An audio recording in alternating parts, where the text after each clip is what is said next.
Hello all எல்லாரும் எப்படி இருக்கீங்க? கும்பகோணத்தில் இருக்கிற எங்கள் தாத்தா வீட்டுக்கு தான் இன்றைக்கி போக போகிறோம். அர்லி மார்னிங்கே எழுந்திரிச்சு நான் வந்து குளித்து ரெடி ஆகிட்டேன். அதனால் இன்றைக்கி நான் தான் கோலம் போட்டேன். எப்போவுமே அம்மா தான் வீட்டில் கோலம் போடுவாங்க. அன்றைக்கி நான் சீக்கிரம் ரெடி ஆனதால் நான் தான் கோலம் போட்டேன். காலையிலே கிளம்பியாச்சு. காரில் போகக்குள்ளே அந்த சன்ரைஸ்லாம் பார்க்க ரொம்ப சூப்பராக இருந்துச்சு.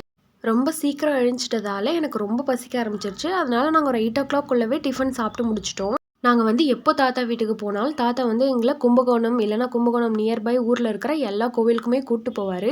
இந்த டைம் வந்து அவர் கொஞ்சம் உடம்பு முடியல அப்படின்னதால போயிட்டு பார்த்துட்டு மட்டும் வந்துடலாம் அப்படின்னு தான் போனோம்.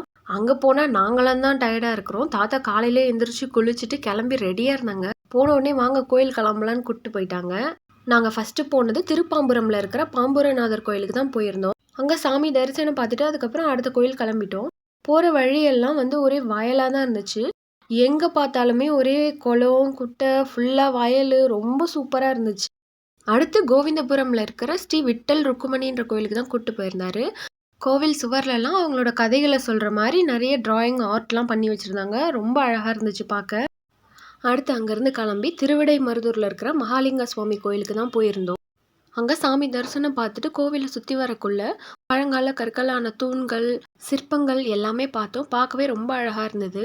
அப்படியே நடந்து போக்குள்ள பார்த்தீங்கன்னா உங்களுக்கு நல்ல ஒரு பாசிட்டிவ் எனர்ஜி கிடைக்கும். அந்த பாறைக்கல்லால் அந்த சிற்பங்கள்லாம் செஞ்சதுனால ரொம்ப கூலிங்காக சில்லுன்னு இருக்கும். எனக்கு எப்போலாம் கஷ்டமாக இருக்கோ அப்போல்லாம் கோயிலுக்கு போகணும் இல்லைனா பீச்சுக்கு போகணுன்னு தான் நினைப்பேன். அந்த மாதிரி உங்களுக்கு மனசு கஷ்டமாக இருக்கக்குள்ள நீங்கள் எங்கே போவீங்க அப்படின்றத கமெண்ட் செக்ஷனில் சொல்லுங்கள். கோவில் நல்லா சுற்றி பார்த்துட்டு கும்பகோணம் டவுனுக்கு கிளம்பிட்டோம். தாத்தாக்கு எப்போவுமே ஒரு பழக்கம் இருக்குது. நாங்கள் எப்போ பார்க்க போனாலும் எங்களுக்கு வந்து ட்ரெஸ் எடுத்து கொடுப்பாங்க. இந்த டைமும் அதே மாதிரி கும்பகோணம் போயிட்டு சென்னை சில்க்ஸில் ட்ரெஸ் எடுத்துகிட்டு வந்தோம். அம்மா சாரீ எடுத்துக்கிட்டாங்க. என்கிட்ட ஆல்ரெடி நிறைய சாரீ இருக்குது. எனக்கு அவ்வளோக்கும் சாரீ கட்ட தெரியாதுன்றதுனால நான் சுடி மெட்டீரியல்ஸ் எடுத்துக்கிட்டேன். ட்ரெஸ் ஷாப்பிங்லாம் முடிச்சுட்டு தாத்தாவை போய் தாத்தா வீட்டில் விட்டுட்டு நாங்கள் அங்கேருந்து கிளம்பிட்டோம். ஆக்சுவலாக அந்த வீடியோ எடுத்தது வந்து கிறிஸ்மஸ் அப்போ எடுத்திருந்தது. எடிட் பண்ண கொஞ்சம் லேட் ஆகிடுச்சு. இனிமேல் அப்பப்போ வீடியோ எடுத்து அப்பப்போவே அப்லோட் பண்ண ட்ரை பண்ணுறேன். உங்களுக்கு இந்த மாதிரி விலாக்ஸ் பார்க்க பிடிச்சிருந்ததுன்னா consider subscribing our channel. Next வீடியோவில் பார்ப்போம். பாய்.